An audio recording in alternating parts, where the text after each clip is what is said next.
and prevail in your fantasy football league with the help of our starting lineup. At host to quarterback the show, we have Nick Giacobbe. Up next, a dual threat in Dynasty and Daily Fantasy, we have Cody Repass.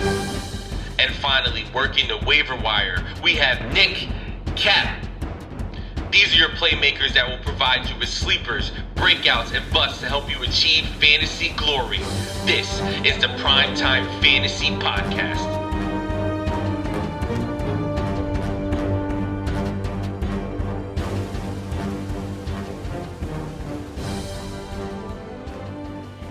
Welcome, everybody, to episode 7 of the PrimeTime Fantasy Podcast, where we give you our predictions, our picks, in the hopes that it'll help you prevail throughout the 2021 fantasy football season. I am your host, Nick Giacobbe, and joining me every week are my co-hosts, Cody Repass. What's up, Nick? And Nick Capsalis. How we doing, boys? How we doing? Well, for those of you listening, the show comes out on a Tuesday due to some scheduling conflicts. We're recording on Sunday night. It is halftime of the Chiefs versus Ravens game. So we're going to give you guys the best information that we can from Sunday night. As for my week 2, it was terrible. I don't want to talk about it.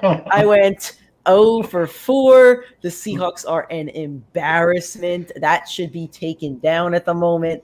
So I'm done with week 2. I'm moving on to week 3. How about you, Cody? How was your week 2?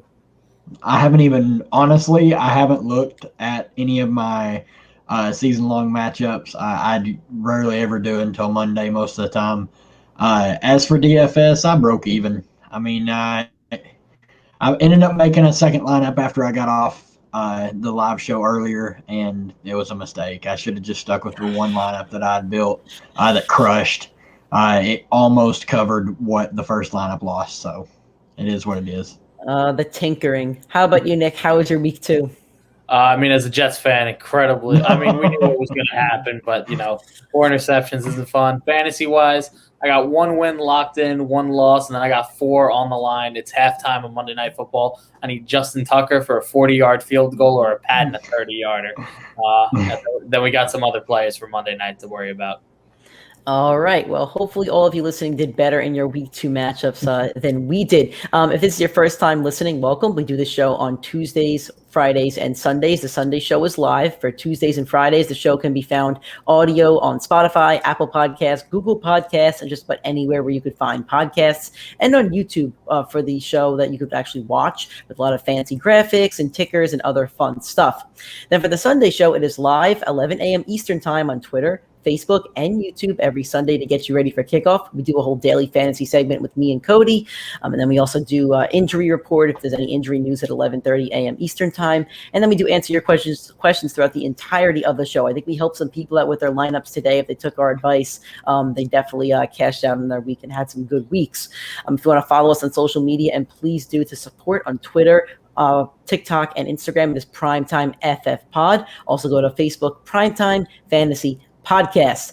All right, let's get into week 2. We do have some injuries to talk about, a lot of injuries to talk about. And we're not going to really go through each one intensely, so I'm going to start with the quarterbacks, then you guys can kind of go up from there. So we're going to start with Tua Tagovailoa. He has bruised ribs. They are not broken. He will have an MRI on Monday. Again, we're recording on Sunday night, so a lot of information will come out on Monday. So we're just going to go off with what we know.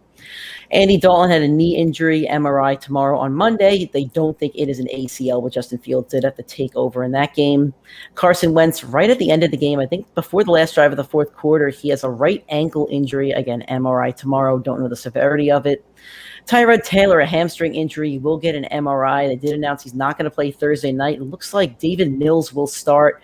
I know there's rumors that Deshaun Watson could be activated. I don't think it's going to happen, but it is an option. So let's start with you, Cody. Which of these injuries is the biggest when it comes to fantasy implications? Biggest in a positive way and biggest in a negative way? Well, injuries are awful. You never wish injuries upon anybody. The biggest positive has to be, it might be Justin Fields' time in Chicago. If he is on the waivers, he is the number one priority. He has fantasy league winning potential. He has the rushing upside. He has the weapons. Their defense looks a whole lot better than I thought it would. I just hate to see Tua get hurt. As soon as I heard that they carted him off, I was terrified. I love Tua. I own him. He was a guy I was actively searching out in Dynasty. Same with Wentz. It's just a bummer that both those guys just can't ever seem to stay healthy. With the Houston thing, that's another issue, and another bummer is Tyrod was playing really well. Like he's playing really well. Something always bites him. It's just I hate it. I hate when players that typically play well but get bit by the injury bug a little too much. Yeah, so I think that guys like Darnell Mooney and Allen Robinson could get a boost up if Fields is going to be the starting quarterback going forward. I mean, then you got to look at guys like Jalen Waddle, and you got to look at guys like Brandon Cooks. We don't know, especially when it comes to Waddle as a rookie who's starting to really develop a rapport with Tua. Obviously, as college quarterback, I don't know exactly what's going to happen now. It's just something that you have to monitor over the next week. You probably don't want to play Tua next week if you have another option. Receiver is so deep. If Tua's not playing, I'm not playing Tua next week. And then Brandon Cooks is another one where it's like he's pretty much had, I think he's had 2 back-to-back weeks of 20-plus fantasy points, something like that. He's been a great receiver with Tyrod, but I don't know how he's going to be with. He did score with Mills, though. Okay, so he did. So he's probably he's probably matchup proof at that point. Yeah, I mean he's really their only receiving option. He should be fine. Yeah, he'll get his. The Wentz thing is just it sucks.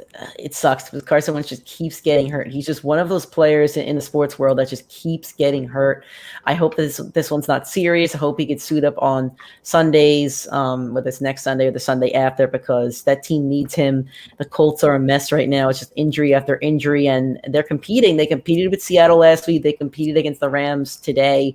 So they're competing, but I think if they could just put everything together, they could be a better team down the stretch in the last 8 games or so. Nick, how about you? Which one of these do you think really affects the fantasy world the most, whether it's from a positive for other players or a negative, or which one's really going to affect the fantasy world? I mean, obviously all 4 are upsetting. You go from Tua, who, had the college injury, and we were hoping, finally got the keys to the Ferrari, where, the offense trusted him, the coach fully supported him, and he gets an injury week 2 of the first full season he's going to get. That sucks for him. You really have to reevaluate all those wide receivers again. We know that Brian Flores likes having the game manager that doesn't make mistakes, and that's kind of the role that I think Brissett's going to take over. I just don't think that those wide receivers have the upside, especially if Will Fuller does return to the field. I just don't know how confident you could feel with Brissett at the starting quarterback with any of those guys, to be honest. Yeah. Number 2, we have Andy Dalton. We got the upside of Justin Fields starting.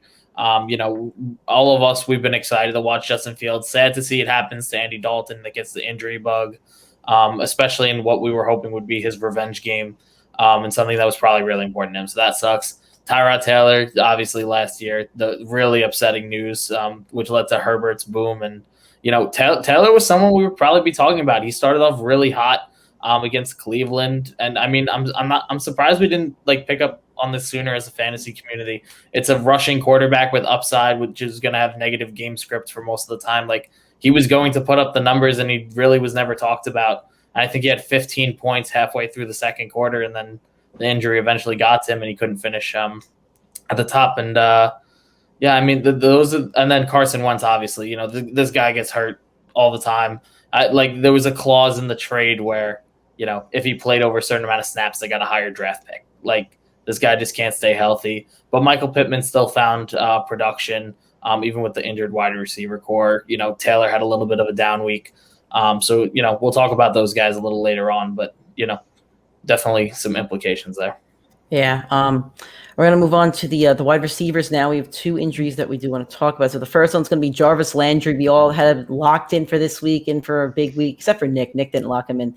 Me and Cody had him locked in for, I think it was me and Cody. 2 of us had him locked in for a pretty big week, and I was pretty confident in him. And he went out, I think, was it end of first quarter, early second quarter? Do you guys remember? Yeah. For those that don't follow me on Twitter, my Spectrum decided to say, we're going to have an outage from 1 o'clock to whatever. So I was watching the games on my phone at first before going to Buffalo Wild Wings. So I missed a little bit of the beginning of the slate. But man, that sucks for Jarvis Landry. The injury that we see at the moment is a sprained MCL. He's going to get tested on it tomorrow. Was that the injury that Judy's suffering from? What's Judy's injury? High ankle sprain. Ankle sprain. Okay, so it's different. I don't know how long this will be out for. I would think at least a week. I think it's something to be out for at least a week for, but Odell's still not back yet. We don't know exactly when he's going to be back. The Browns can rely on Austin Hooper. They can rely on their running backs. But how does this affect the Browns going forward for you guys? I'll go with Nick first. So Landry obviously affects the team. You saw them bring in, Chubb and Kareem Hunt have extreme usage in the game without Landry or OBJ. I don't remember where I saw the report, so you guys can fact check me on it, or we can take a look into it as the week progresses. But I saw some rumor that Odell was going to miss another week or two, guaranteed, and then he would be coming back. Not sure what the update will be on that, but we'll see how that goes, and we're going to have to evaluate that wide receiver situation moving forward based off these injuries. What about you, Cody? Any thoughts on Odell's Landry's injury situation? It really just depends. I haven't looked to see who they play this next week. They play the Bears. They play the Bears. I just looked it up. I think you're going to see a lot more of their the two running back set. I think they're gonna play Hunt a little more. It's going to be good experience for their young receivers. I don't think it'll kill their passing game per se without Odell and Landry. It's definitely going to hurt because they're not going to have a true number one. But I think with as powerful as their run game is, I think they'll be okay. Yeah, I don't think it's going to affect the Browns too much, but if you're a Jarvis Landry owner, that's going to be a rough week or two for you because you probably won't be able to start him, but wide receiver is a deep position, so hopefully you don't suffer too much. The other receiver injury we have is Libiscus Chanel injured his shoulder. He's getting an MRI on Monday. I didn't even see this injury during the game. Cody, were you watching the Broncos game? When did this one happen? He got shut out. I think his shoulder hurts because he couldn't catch a ball. Yeah, I didn't see an injury during the game. I got a report after the game, but I didn't see anything. Yeah. I get injury updates during the game. If somebody goes out for a play or two, like I saw Dalvin Cook when he was out for a play or two when he came back in, I had injury updates on that. I got this Chenault one after the game, so I don't know if he missed time during the game, but he didn't. I believe it was the second quarter. He went up to catch a ball and he didn't catch it, and they pushed him out of bounds, and he kind of felt a little awkward, but he played. He didn't miss any snaps that he normally wouldn't to begin with. He played the entire game. Got 5 targets, no catches. It was like he was perfectly fine. And then after the game, which you see that all the time with players that play a game, and then they get an MRI or something after the game, and oh wow. There's a glaring issue here. Yeah. So maybe he did do something on that missed catch, and he just played through it. But he does not have. He is not on the same page as Trevor Lawrence at all. No, I think that Marvin Jones is emerging as that number one, and Chark is the number 2 over there, and Chenault just seems like the odd man out, which is. It's a shame because I think that we were all pretty high on Chenault for the season, especially when it comes to Dynasty, and him and Trevor aren't clicking at the moment. So if you're a Chenault owner, you'll have to find somebody else to start over these next few weeks. He probably wasn't starting in your lineup every week anyway. He was a debatable player. And as for DJ Chark and Marvin Jones, I don't think their target share is going to be affected at all. They're still going to get their usual targets, and Jones is still probably the safety blanket for Trevor. Nick, any thoughts on how this affects both Chenault, if you're an owner, or the Jaguars wide receivers, or Trevor? Yeah, I mean, you're going to have to obviously evaluate the situation as we get closer to it. I wish that we were a little more if we were all able to record a little later and could give you more updated feed, but definitely check out the social media where we'll update you on our thoughts. But I mean, I think I'm a Chenault owner. I started him this week. I started him last week. Even though this week I talked about how you should find an alternative because it's a tough defense that he's going up against.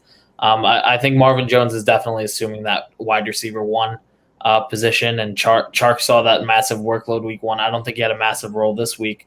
But either way, that's kind of what it looks like that they're moving forward. Trevor really didn't play too well. Not surprising. Tough defense. I'm not taking too much away from this game. It's a second NFL start in a much weaker organization. I'm not really taking too much away from this game against the top 5 defense. Yeah. Our last injuries come from the running backs. We're going to start with Daryl Henderson for the Rams. He got injured, I believe it was end of second quarter, early third. I forget exactly when it happened, but he did injure his I think it was his ribs. It was his rib. Yeah, it was his ribs. So Henderson got a rib injury and he went out. We don't know the severity of it, just like all these other injuries. We'll get more information tomorrow. And just so you guys know, we usually do record on Monday nights. This is 1 week. We just scheduling conflicts, the game tomorrow, work. Life comes at you sometimes. So we could not record on Monday night. So it is Sunday night. But at the moment, we don't know much about Henderson's injury. My biggest takeaway is it's probably not something super serious as to where he's going to be on the IR or something like that. But if he does miss time, Sony Michelle needs to be added in all leagues. If he's not added, I mean, we had him last year on our Stash or Trash, and I think we said to trash him. Now he's becoming a stash. So it depends on what the severity of the injury is. If we get that information before waiver wire Tuesday hits or Tuesday night, then Sony jumps up. But if Daryl Henderson isn't going to miss time, then it doesn't matter at that point. So, Nick, what do you think is the ramifications of this injury for Daryl Henderson? For Henderson, obviously, he's still staying on your roster. He's not someone you're going to drop. He's clearly assumed the running back 1 role, and there were some concerns from some people with the Sony Michelle trade. If he's out for weeks, Michelle obviously becomes one of the hot waiver wire pickups. He should be rostered everywhere. If that's the case, and he will assume a starting role in your lineup. He will be probably the guaranteed running back 1 on a not deep running back core on a top 5 offense with a run happy coach. Like every situation is set up perfectly there for him. So, not too much concern there other than unless if it's a severe injury. But yeah, like we talked about, Michelle easily goes up to one of your hot waiver wire pickups if he's out for multiple weeks. How about you, Cody? I agree with everything both of you have said. I don't think it's going to be a severe injury, but Henderson has had nagging injuries. It seems like it the entire time he's been in the league. I think that's why they traded for Sony Michelle, just as an insurance policy. But it's definitely something to monitor. Yeah. And our final running back injuries come from the San Francisco 49ers that just cannot stay healthy. All 3 running backs got injured at some point in this game. Elijah Mitchell, hottest waiver wire pickup of the week, had a right shoulder injury, but I think he returned. Can you guys confirm that? I think he returned to the game. Yeah, he scored a touchdown late. Yeah, so he returned. Trey Sermon came in, I believe it was for 1 carry, and he got a concussion. So now he's in the concussion protocol. And then JaMycal Hasty came in, and he has an ankle injury. I think he fumbled on the play that he got the ankle injury. So I think Elijah Mitchell is still healthy. I think he's still playing next week, but it looks like Trey Sermon probably concussion protocol is out at least a week. JaMycal Hasty, we do not know the severity of the ankle injury. So, Cody, how does this affect that 49ers backfield? Wasn't touching it before, probably still not touching it. Don't trust Kyle Shanahan as far as I could throw him, and obviously I cannot get very close to Kyle Shanahan, so I cannot throw him anywhere. The only running back that I trust to even roster long-term right now is Trey Sermon, because later on in the season, he can win you a fantasy title. They were rotating running backs in the whole game. I don't care what Kyle Shanahan says. That dude hates fantasy football. He doesn't care about your team. He doesn't care about who gets him or who gets you wins, who does good for your daily fantasy. He's going to rotate his running backs. That's the way he's always been. That's the way he always will be. It's Kyle Shanahan. I just want it's the same. The Bills running backs doing great. Hate them. Won't ever play them. Buccaneers running backs won't play them. Kyle Shanahan and the 49ers are getting right there with them. Yeah, they kind of feel exactly like New England's running back situation. Yeah, add them to it. and now they're looking like Baltimore's running back situation in this. Add them to it. That's kind of, it feels like the 3 you really don't want to touch at this point. I mean, it's all very controversial. You don't know who to play what week. I'm with you though. I'm keeping Trey Sermon at the top of the list. I still own him. I'm not panicking. I see a lot of owners like, should I drop him? I'm like, no. You picked him up because you knew week 6, 7, 8. That's when he would probably be assuming the role. And that was with Mostert there. Without Mostert in the equation, probably happens maybe a little bit sooner. I would not be dropping him at all unless Elijah Mitchell really turned on the Jets and went for, like a multiple 100-yard games where he was a clear defined running back one and just had a massive skill gap. But I don't even see that with the players, so I don't see that happening. Yeah, I mean, Sermon come in, his one carry got 8 yards. So he's obviously, like, extremely gifted. Mm-hmm. It's just him getting enough carries and enough touches. He's the only one, like, later on in the season, once he starts asserting himself, he's the only one that I would even consider, like, starting. Yeah. Maybe I'll play him. Maybe I'll have him for a couple weeks on my bench when he starts playing well and then trade him. I just so I don't have to deal with the headache.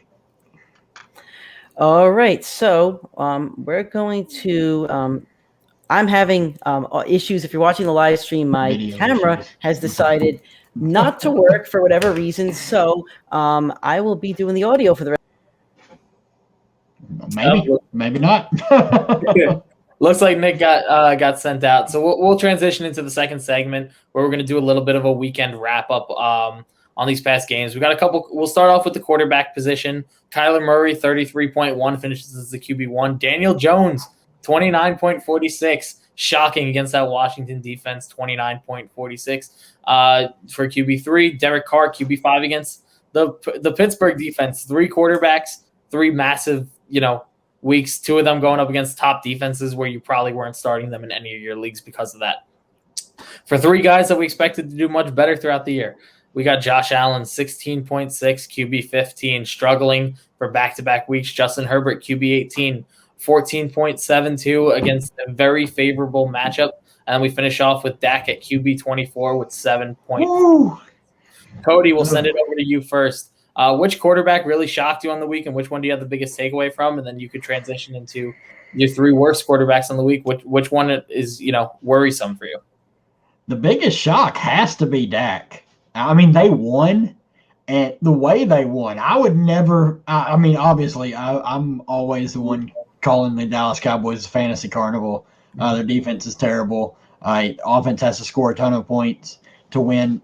They won, and Dak Prescott did not throw a touchdown pass. That's I would have lost a lot of money if you would have bet me on that. Also, I got to bring up Josh Allen. Like I said, I've said it before, I'll say it again. It was a fluke year last year. I've never been impressed with Josh Allen. He's too inaccurate. He can't keep it up. I'm sorry, but if you took Josh Allen 20 picks before Kyler Murray, shame on you. Yep. Big shame. You guys may have, I'm back in the stream in case you guys aren't watching. I don't know what happened here. The video decided to not work. We're good now. Yeah, I might have been wrong about Josh Allen. I said that he was going to finish with the quarterback 1. I might have been wrong on Josh Allen this season because through 2 weeks, he's not picking up where they left off. They're off to a bad start. The Buffalo Bills are off to a bad start. They're 1-1. They destroyed the dismantled Dolphins today, but we'll see what happens when they face some tougher competition. My biggest takeaways here when it comes to the quarterbacks, I'm looking at Derek Carr. He scored, I think, 29 last week and I think 24 this week. He finished with the quarterback 5, I think, both weeks.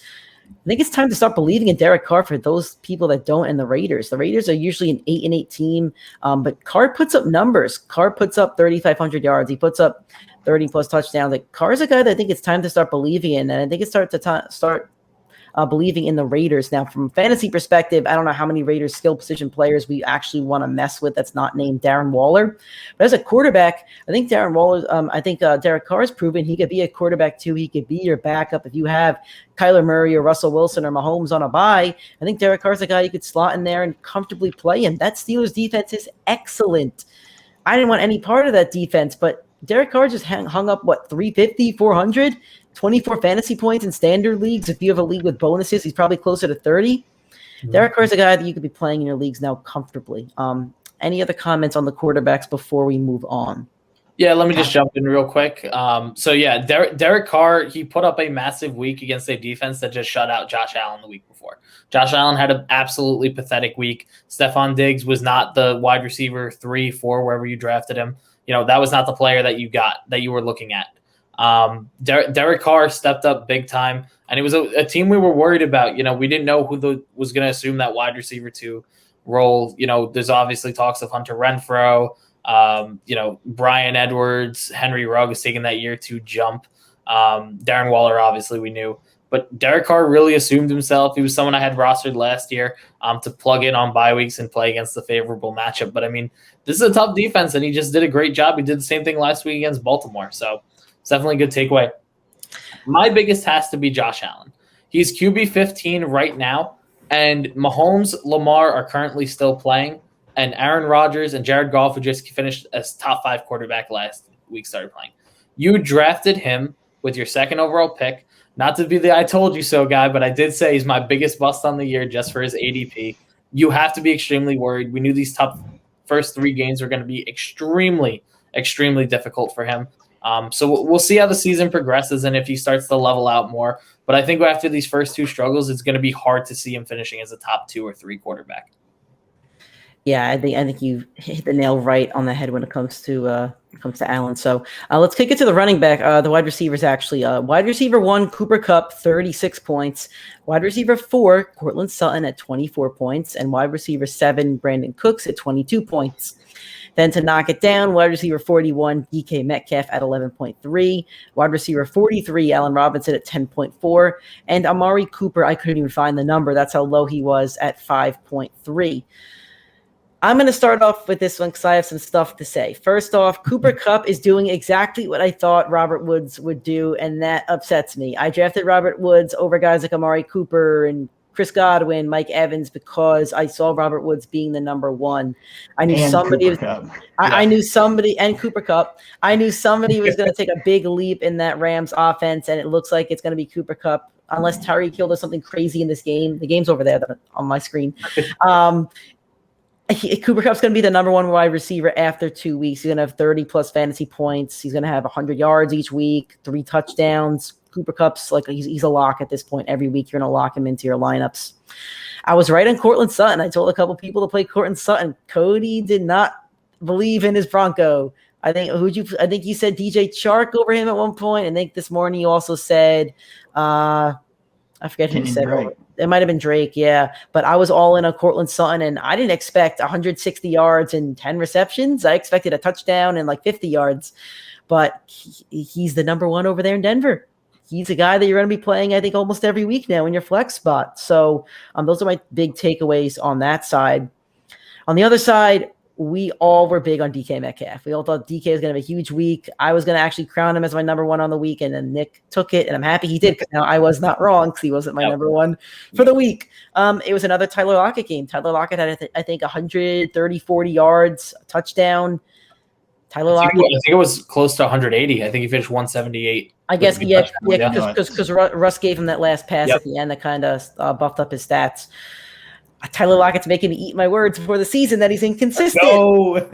Making me shut my mouth. So, Tyler, you keep doing this and you'll be my jersey. It's still early. It's still early.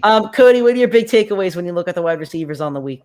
I will tell you, I don't think you should completely give up on the Woods over Kupp decision yet. It's 2 weeks. Both weeks, Cooper Kupp has had absolutely smash spots. The Bears have no slot corner. The Indianapolis Colts had given up 100 and whatever yards to Tyler Lockett and 2 touchdowns a week before. Robert Woods' time will come. If you can get him in a league, this is the cheapest he will be. And where was Tyler Higby? Yeah, my man died. That Rams offense, I don't know. I have to eat my words with Sutton. He did not look good in practice. He didn't look good to start the game. He limped off the field. And then grown man just started eating. The deal with Sutton always is if you can get him the ball and start feeding him, he just feeds off of it. And he fed off Teddy B today and ate that secondary alive. I mean, he had a 55 or a 60-yard just bomb catch. He should have had a long touchdown that if he didn't get held, if he was getting mauled and they didn't even throw the flag, he could have had an even bigger day. I was way wrong about Sutton. I was just down on him because he has not looked healthy this season. But man, it's nice to see him back, because when he played in 2019, he was dominant. He was truly dominant. There wasn't a cornerback in the world that would slow him down. He just didn't have consistent quarterback play to get him the ball. As for my disappointment, I'm sticking with the Cowboys. It's got to be Amari Cooper. How do you go for 50 against Tampa Bay and then go for 5 against the Chargers? I guess the Chargers secondary is pretty good. I mean, they held Terry McLaurin down. I don't know, but I was expecting more from Amari. I know he got hurt at the end of the game. I don't think it was serious, but we would have known. We would have known something. There would have been a report out if it was anything serious. But he's one of those guys that he gets dinged up. I mean, just the way he plays, he gets dinged up. He misses a couple plays pretty much every game. But yeah, that's a rough outing for him. What about you, Nick? Your biggest takeaways when it comes to the wide receivers in week 2? It's got to be Cooper Kupp, wide receiver 1. I mean, we were really – I mean, before the season, you were debating Cooper Kupp or Robert Woods, who was assuming the 1 role. I agree with Cody a little bit. I think Woods will bounce back. I don't think he's – obviously he's not dead in the water in this team. But, he has the potential to step up to that 1. But Cooper Kupp finishing as the wide receiver 1 against that Colts defense. The Colts was a good defense going into the year. We didn't think the secondary would be weak. And he's putting up 36.8 against that team. Stafford clearly assumed a dominant role in this offense and is clearly stepping up like Jared Goff did and really bringing out the full potential in these guys. So that I think it's more of a big step for that entire Rams offense rather than it is just an analysis on Cooper Kupp as a player. DK. I had faith in you, man. Come on. It was the Tyler Locket show. I've been high on Locket for the year, but I mean, DK, I said would probably, I truly believe that DK would finish as the wide receiver 1 on the year. It's not going to happen. Tyler Locket clearly has a role in this offense. They like Russ has a special connection with him. He throws it, both of them, the risky ball, but Tyler Lockett's getting open downfield. He's finding him and he's creating yards after the catch with it. Lockett's assumed, a very safe wide receiver floor in this offense with a ton of targets in the first 2 matchups, and he's going to continue to do it, which definitely has to lower DK in your season rankings. I'll tell you this, though. DK is still getting 5 targets a game or so. They're looking for him in the end zone. He's still getting his targets. DK is going to have one of those games, and then once he breaks out, it's only a matter of time, and hopefully you're not versing him the week that breakout does happen. Yeah. Let's stay in that Seahawks game, and let's just talk about the big guy. Let's start with the running backs. King Henry had 47 points in standard leagues. Corridor as the running back 1, obviously. Corridor Patterson had 23 points as the running back 3, and breakaway speed Tony Pollard had 23 points, running back 4. On the other side, running back 24, James Robinson, 9.4 points. Running back 27, Antonio Gibson at 9.3. And my Jonathan Taylor, running back 38 at 6.3 points. Not good. Cody, let's start with you. Your biggest running back, biggest performer and biggest dud of the week. I'm going to use all this time to get in Ron Rivera's face. I hope so, because Cody is the biggest Antonio Gibson fantasy fan owner, whatever word you want to use. He put a lot of stock into Antonio Gibson. So Cody, take as much time as you need here, because this is trash. Problem. How does this dude get damn near 100% of the snaps in week 1? Then in week 2, he's off the field for every passing play, it seems like. I understand him not being in there in the hurry up, the 2-minute offense. I understand J.D. McKissick being in there for that. He was a wide receiver in college. He can catch the football. He is a 3-down workhorse back. J.D. McKissick does not belong on that team. That irritates me to my core. I did get Antonio Gibson in a league. I bought extremely low on him. I'm very happy about it. I'm just not happy with Ron Rivera. I don't understand that. Like that's That's such a sham. Also, if you have Derrick Henry, like I do, I think I own him in 2 leagues. I made a deal on Friday. You just traded him like 3 days ago. I traded him on Thursday. I traded Derrick Henry and Robert Trees, Bobby Woods, for Keenan Allen and Saquon Barkley. Because the ship is about to set sail, my friends. The Saquon Barkley show is coming. Week 3, he's going to explode. Buy him now. I have Derrick Henry in another league. I am trading him. I hate owning the guy, but when you're at pick 4 or 5 in a draft and the other 4 guys you want go in front of you, you have to take him. So after this massive game, he is setting sail to another team. What about you, Nick? Your biggest performer dud of the week when it comes to the running backs? I mean, Derrick Henry, nearly 50 points, assumed that some sort of passing role in this. Like, when was that going to happen? He got passes. It was crazy. He had 5 or 6 of them at least. He had 6. He had 6. They had designated passing attempts to him.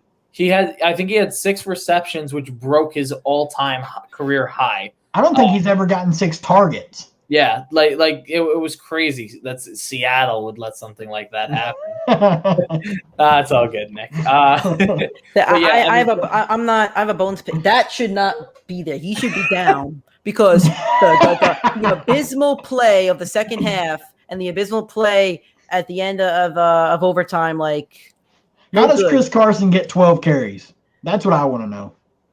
The whole game script of the second half was so terrible. off in that game. It was terrible because you know what? They don't play with leads. They don't like it. They hate leads. they had a 28-point lead against Atlanta 2 years ago. They won the game 35-28 because they don't like leads. This isn't a Seahawks show, so we're getting out of that. I'm going to take the running backs here. Hold on, I didn't finish. What do you got? We got off track. What do you got for me?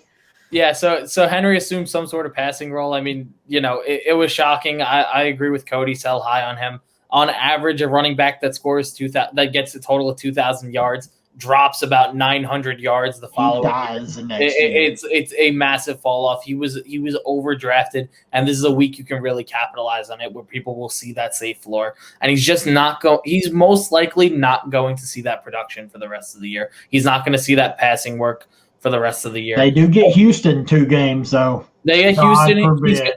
He's going to get those huge games. It's going to happen. It's what you get from the top 5 drafted running back.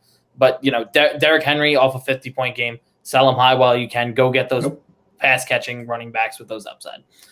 Biggest takeaway, I agree with Cody. It's Antonio Gibson. J.D. McKissic has assumed way too high of a role, and for all the preseason hype, where we were expecting him to be a true bell cow, and where you had Kyle Allen hyping him up to be the next CMC and Ron Rivera's offense. That's not going to happen. It's not going to happen with McKissic there. They have too much faith in him as a pass catcher with the yards after the catch to put really give the keys to Antonio Gibson and just let him run the show. And I was very high on Gibson. I wanted him in multiple leagues, and it's really a shame to see.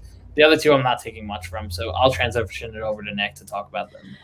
I'm talking about Mr. Breakaway Speed, Tony Pollard. I want to give some credit to somebody on Twitter. That's why I'm actually on my phone. At Bobby Belt TX. Touches, Ezekiel Elliott 18, Tony Pollard 16. 10-plus yard plays, Ezekiel Elliott 2, Tony Pollard 5. Carries of 1 yard or fewer, Ezekiel Elliott 6, Tony Pollard 0. Ladies and gentlemen, if Tony Pollard is available on your waiver wire, you should probably go pick him up. If you're an Ezekiel Elliott owner, you should probably be worried, and hopefully you handcuffed Pollard. Pollard had 109 yards. His long was a little bit longer than Elliott, 28-19. They each had a touchdown. Tony Pollard could also catch balls. He caught 3 receptions on 3 targets. Zeke was 2 for 2, but yeah, we have a running back, a little bit of a committee over there in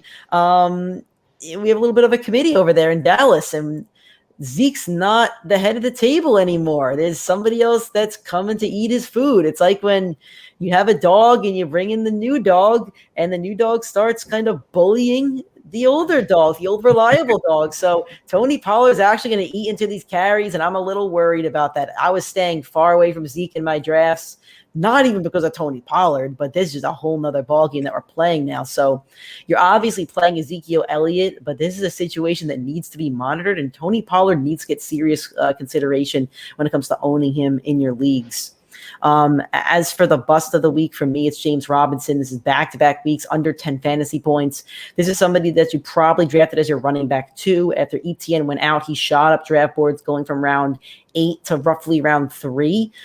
This is something that I wanted in a lot of leagues, and I got him in 0 of those leagues, and maybe that's a blessing in disguise because I'm worried about him. I'm worried about that offense going down just about every game. Carlos Hyde, Urban Meyer, everything around there. I want no part of James Robinson. I'm not even buying low on him. He's just the guy I think I'm just starting to go out on this year, and he might have that sophomore slump when it comes to running backs. So let's go to tight ends. Not much to talk about, but Cody, I'm going to start with you because there's somebody that I think you want to talk about. Rob Gronkowski, 19.9 points, the tight end 1 for the second straight week in a row. Max Williams on Arizona had 16.4 points. Kyle Pitts, 12.3 points, and Darren Waller at 11.5. So, Cody, I'm going to let you go first. Which tight end would you like to talk about this week? Kyle Pitts, baby. Everybody knows I love Kyle Pitts. He's such a freak athlete. It's ridiculous the things he can do on the football field. You put a linebacker on him, he's going to roast him. You put a safety on him, he's just going to bully him. He's too big, too strong, too fast.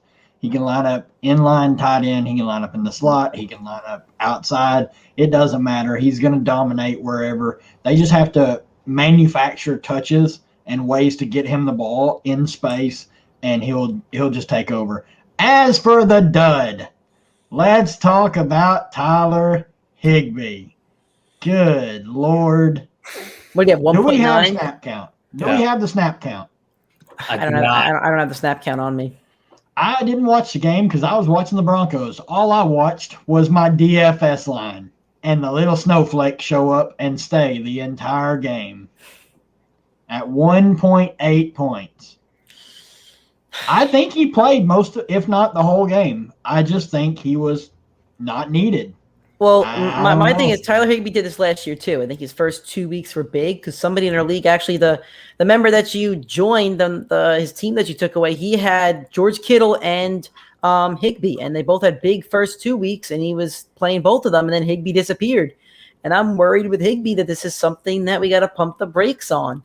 I'm not sure how much usage he's going to get in this offense. There might be too many mouths to feed. They might go up on in the game, and Matt Stafford's never really had that tight end. He's always had Calvin, but he's never had that tight end anyway. So I don't know how much usage Higby's actually going to get going forward, and this worries me a bit.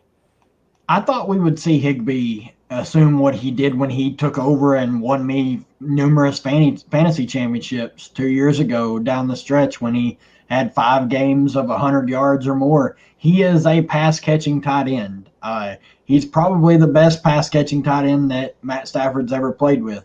Hawkinson last year obviously is a guy I love, but he was young. They criminally underused him last year. It looks like they're going to use Hawk like a madman this year, which is what should have been done last year. But I'm not panicking on Higby yet. I really do want to see the snap count. I haven't even looked to see if it's out yet. But man, that's really disappointing. For me, I think we have to talk about Rob Gronkowski, and not just talk about Rob Gronkowski. I think as a podcast, I think we have to apologize to Rob Gronkowski. I think so, Cody. I know you're not sold on. You may not, but I will apologize to Gronk because Brady's going to look for this guy every single week in the end zone. He's just going to look for him. He's going to try his best to get him the ball. He's not going to average 2 touchdowns a game. He's not going to have 32 touchdowns. That's ridiculous. That's not going to happen. But not going to have 15 touchdowns. I think he's going to get more touchdowns than we thought he was going to get. I think Gronk's going to have a bigger role in this offense than we thought he was going to have.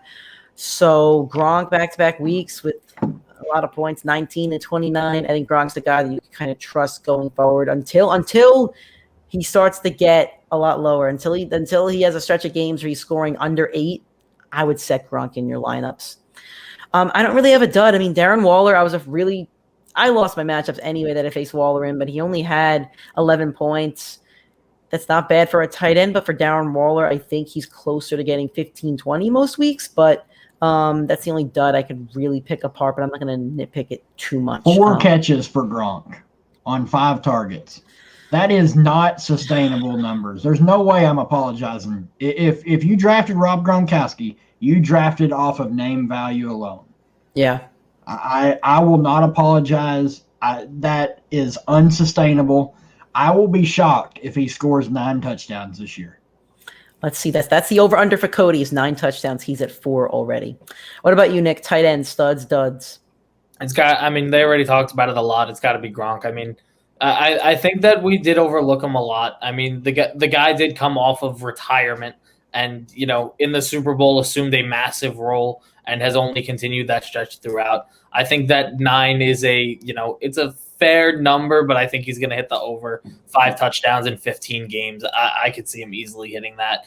And, out of your tight end position, I think I would feel more confident trusting Tom Brady's tight end that he's had for years and that duo over most of the other guys that you're debating every week, So I think you can play him as your tight end 1 most weeks and feel a lot more comfortable than you might have before the season. Yeah. Guys, George Kittle, 4 for 17. This is the guy that was drafted. Kyle Shanahan, dude, I hate him. I own George Kittle in 3 leagues. It's the first time that I've had a top tight end. I traded for Kelsey last year, but it's the first time I've drafted a top tight end, and I'm very disappointed. I had Kittle as my tight end 1 this year. Yeah. Look, he may not get a tight end 1 week. It's like we've spoken about, like Kyle Shanahan, we can't trust him as fantasy managers right now. I think Debo had 15 today, so Debo might be the only safe 49er right now.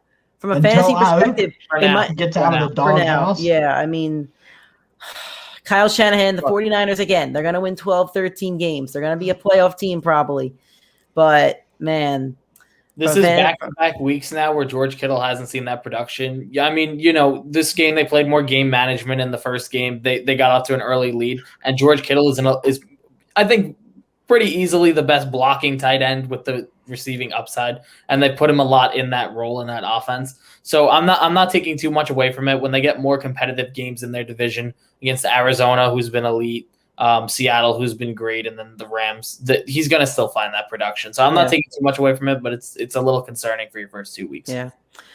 Those are our studs and duds of week 2. We're going to kick it now to the waiver wire. It's something very important that you got to get on your waiver wire. Try to booster that roster up. We do have some people that we want to talk about. So I'll read off the names here that we have on our list.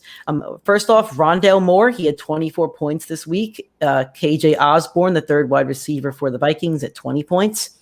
Michael Pittman Jr. on the Colts had 20 points. Henry Ruggs had 22. Darius Slayton had 14. Adam Humphries had 11 for deeper leagues. Jack Doyle, if you need a tight end, at 13. And Max Williams. I don't have the Max Williams number. He must have had at least 16.4 tight end 2. Okay, so tight end 2 for Max Williams.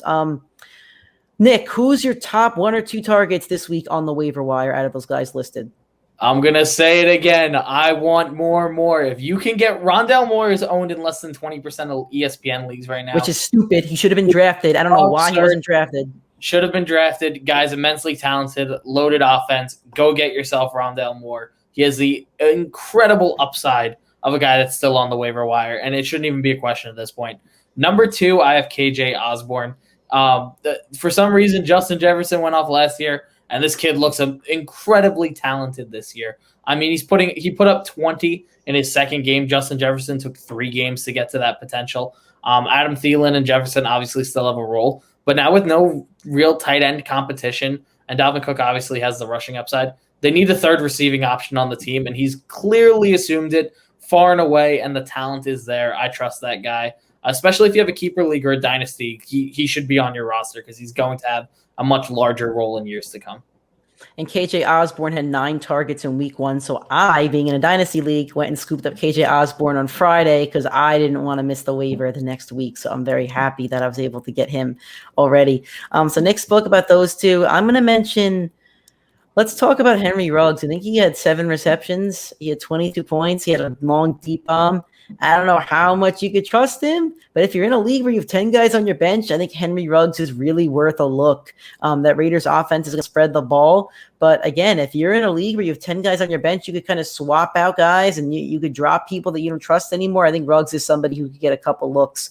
Another one is Michael Pittman Jr. I think he's another one. I think 7-8 receptions. I don't have the number in front of me. I like Zach Pascal too, but I think they're two guys that both should be owned on rosters just to see where they go. If you only have 6 guys on your bench, then probably not. But if you have 10 guys on your bench, like many standard leagues, then yeah, I think those are 2 guys that should be picked up. How about you, Cody? Any of these other guys that you want to talk about? Nope. You guys mentioned the only decent ones that are there. I would not touch anybody else.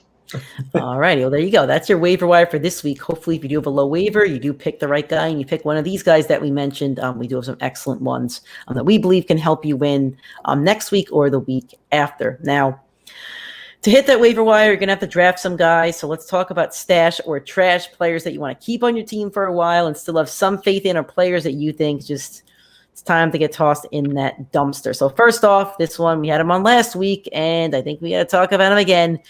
Marquez Callaway on the Saints, back-to-back weeks, 2 fantasy points this week. There was no Jair Alexander. Jameis Winston looked horrible this week. He looked like the old Jameis. Cody, Jameis is back. Jameis is back. For those of you that are not watching the watching on YouTube, Cody just did a basketball Kobe shooting in the trash. So, Cody, are you trashing Marquez Callaway? I'm trashing everybody on the Saints except for Alvin Kamara, and I'm terrified for him. That offense looks awful. Obviously, week 1 was a complete sham. The Packers were just not ready. Obviously, the week was a sham for Jameis Winston. I mean, he threw for 150 yards and a touchdown every 3-point something attempts. And then this week looked absolutely atrocious against a mediocre defense at best. It's not a good defense. I do think the Panthers are going to surprise some people. I think their offense is really good. But yeah, I'm trashing Jameis Winston. I'm trashing Marquez Callaway. I'm trashing everybody. Sean Payton, he's trying to get too cute. What about you, Nick? Stash or trash on Marquez Callaway? I'm a little bit higher. I think I'm going to hold on to him for one more week. I think that they are in some balance of, the team we saw week 1 and the team we saw week 2. Week 1, they came out, shocked the world. Week 2, overconfident, fell very short against the team that, in my opinion, has a much better defense than we initially thought after watching the Jets game. I mean, obviously, Zach Wilson, it was his debut, and we saw what he was last week or this past week. But that defense is a lot more talented than I thought. If you own Michael Thomas, I would be extremely confident. This guy is going to assume that one role, and there's nobody that's really stepped up. And you got 4 more weeks to do it. Callaway could be that guy, so I'll give him 1 more week if he has another dud. They benched Winston like 3 times during the game. Yeah, I mean, look, it is what it is, but if you're a Michael Thomas owner, I'd feel more confident than I did before. The Saints go to New England this next week. Marquez Callaway is going to get the Stefan Gilmore treatment. You were worried about Jair Alexander. Oh, I don't think Gilmore's playing. Gilmore's been out. Oh, is he holding out? Yeah. Well, he's hurt, but Corey Davis just got locked up by the Pats, so I'll hold on for Callaway for a week or 2 unless I do see a waiver player that I really, really like, and then I'll go out and scoop him somebody else. I'd rather have Osborne. I'd rather have Rondale Moore. I'd rather have Michael Pittman. I agree. Yeah, there you go. Any of those other no. Terrence Marshall, 3rd wide receiver on the Panthers. For me, if you're in a deep enough league where you have the bench, I'll keep him for, again, 1 more week, but I'm worried about the target share. I don't think he's going to get the targets. I think he's somebody that could have a bigger role next year, but this year, I don't think so. What about Cody? What about you? In Dynasty leagues, are you keeping him, or even in Dynasty? Yeah, in Dynasty, absolutely you keep him, but in standard redraft, smell you later, hit the trash bin. Last year, this offense supported 3 fantasy wide receivers. This year, Christian McCaffrey is healthy. It will not support 3. What about you? It's barely Nick? supporting 1. Terrence Marshall can hit the waiver wire. I think you're going to see another big week or 2 or 3 out of him, and you just got to accept its fate. I don't think there'll ever be a point in the season where you will trust him unless you see one of those top 2 receivers or McCaffrey go down. So for me, you're not going to trust him playing him in your lineup. It's not worth holding the bench spot. How about any of the Houston running backs? David Johnson, Philip Lindsay, or Mark Ingram? Stash or trash on any of the three? God, no. I trashed them before the season started. No, not interested at all. What about you, Nick? I'm gonna go with Cody, and I'm gonna shoot my shot. They're gone. Ingram did not see that production that he did week 1. They had the opposite. He won't the rest of the year. What they're going to see the rest of the season, it's not worth holding him. Yeah, I agree on that one. What about Bills wide receivers, Emmanuel Sanders or Gabriel Davis? I'm dropping Gabriel Davis. I loved him. I really did. He's one of my sleepers before the season, but it's too crowded. They're not spreading the ball as much as I wish they had, and I think Cole Beasley's kind of established his role as the number 2. So Emmanuel Sanders and Gabriel Davis, I'm trashing them. What about you, Cody? I'll hold Emmanuel Sanders. He has a spot in that offense. Gabriel Davis, too inconsistent. Nope. And Nick? Yeah, I'm with Cody. Sanders is the only one that I would hold out of the two of them. Gabe Davis is not going to assume the role. How about Trey Sermon? He has a concussion now. Elijah Mitchell's going to be the number 1, but is he somebody that you're going to stash a little bit and see if he can work his touches in, or are you trashing him, Cody? Oh, I'm stashing Trey Sermon. My God. If someone drops him, I hope you're in my league. Actually, you wouldn't have the opportunity because I pretty much own him in all of my leagues. What about you, Nick? Trey Sermon was my number 1 guy to target this year. I'm just keeping with it. Hold him. Yeah, I'm going to hold him too. I think Trey Sermon's a guy you have to hold. How about Austin Hooper if he's not on your waiver wire? Is he somebody you're going to stash or trash if you need a tight end? I'd stash him. I mean, he's going to produce back end tight end 1 numbers, high end tight end 2. If you're in a 12-team league, it's serviceable. Later on in the season, he always gets better the longer the season goes. Yeah. So he's a guy that I'd stash. What about you, Nick? You stashing him? With no Odell and Jarvis, I mean, you have to. I mean, that's one of the best guys you're going to get down the field with the experience for Baker. So keep him for now. Yeah. Last 2, Christian Kirk. We don't really know what this Arizona offense is going to look like, but Rondale Moore is establishing himself as Christian Kirk, somebody you're stashing or trashing. Cody? No, I don't know. I'm going to stash him. AJ Green looks dusted. He caught a touchdown, but he still looks dusted. What about you, Nick? I think I got to say the same thing I said for Terrence Marshall. I just can't see myself trusting starting him in a flex position unless if I had like major injuries where I would need the upside of Kirk getting that big touchdown like he did week 1 with the multiple or this past week. So I can't see trusting him, so I will not hold him unless I absolutely need the upside in a flex play. Yeah, I'm with Nick. I'm not trusting Christian Kirk, so I'm going to trash him and hopefully have Rondale Moore. But I own him on 3 of my teams, so I should have Rondale Moore available. Last one, I don't think we're going to trash him yet, but we're worried about him. Brandon Ayuk. What do you do with him? Stash or trash? What do you do with Brandon Ayuk? I'm not trashing that talent. I'm sorry. He can ride on the end of my bench until he withers away and retires. Yeah, I'm not trashing that talent. He's too good. Me neither. What about you, Nick? Too good of a player, too high of an ADP to trash him this soon. Yeah. My last one, it's actually not on our list, but it just popped in. Will Fuller. We don't know even if he's playing this week. Now Tua could be out. Are you keeping him on the roster to even just see if he could do something with that offense? Stash or trash on Will Fuller, Cody? There's a rumor that he may not return to the team this season. I saw that one too, and that's what worries me. I'm holding him. Obviously, if he says he's not returning, you can trash him then. But I'm holding him. Just it will depend on the Tua news. If Tua is out for 4 to 6 weeks, I mean, you can probably trash him. He needs a quality quarterback to produce. But I honestly don't think he comes back. I think he's. It wouldn't shock me if he doesn't leave football and retire. Yeah, I'm out on Fuller at the moment. I have him in 1 league. I think I'll keep him for one week just to see what happens. But if we don't get an update from Flores, I'm out on him. How about you, Nick? It's going to come down to the Tua news for me. We'll see how severe the injury is. With Jacoby Brissett, he's not seeing the deep ball. With Tua, he's probably not seeing the deep ball, and that's the biggest upside to Will Fuller. Yeah. He's a talented player nonetheless, but his situation's now bad. We don't know about his injury concern. We don't know about his quarterback's injury concern.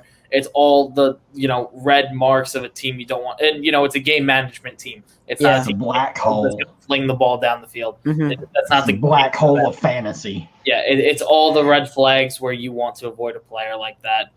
So we got to see with the Tua news so that if we get one green check mark, you hold on to him for the talent. But besides that, I mean, if he's gone for a while, he's got to go.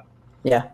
All righty. Well, that is our show for this week. Hopefully we helped you out. Hopefully we get you the waiver players that you want. And hopefully by week 3, we're helping you out and you're winning more of your matchups than not. So if you enjoyed the show, let us know on social media, on Twitter, Instagram, TikTok, PrimeTimeFFPod, or Facebook, Primetime Fantasy Podcast. If you want to listen to the show, and please do, on iTunes, Spotify, Google Podcasts, anywhere where you get your podcasts, it's Primetime Fantasy Podcast, or on YouTube, Primetime Fantasy Podcast, for all the video content that we do produce. And that's all I got. Nick, anything you want to plug before we get out of here? Yeah, guys, stay in touch with all of our socials. With us recording on a Sunday, we are going to update you on our opinions throughout the week. It's something you're going to want to know, especially with all the injuries and quarterback injuries that happened. We'll keep you guys posted. Just make sure you check us out. Twitter, Instagram, that's the 2 best ways that I think you'll get our information. So make sure you're at least following on those 2. How about you, Cody? Anything you got? I got nothing. The Broncos are 2-0. That's all that matters to me. I'm done with football after week 2. Yeah, me too. you can follow me on Twitter at @TheNickGiacobi, and that's all I got. Thank you for listening. We'll talk to you guys on Friday for a huge show, as always. That's all I got. Talk to you on Friday. See you soon, guys.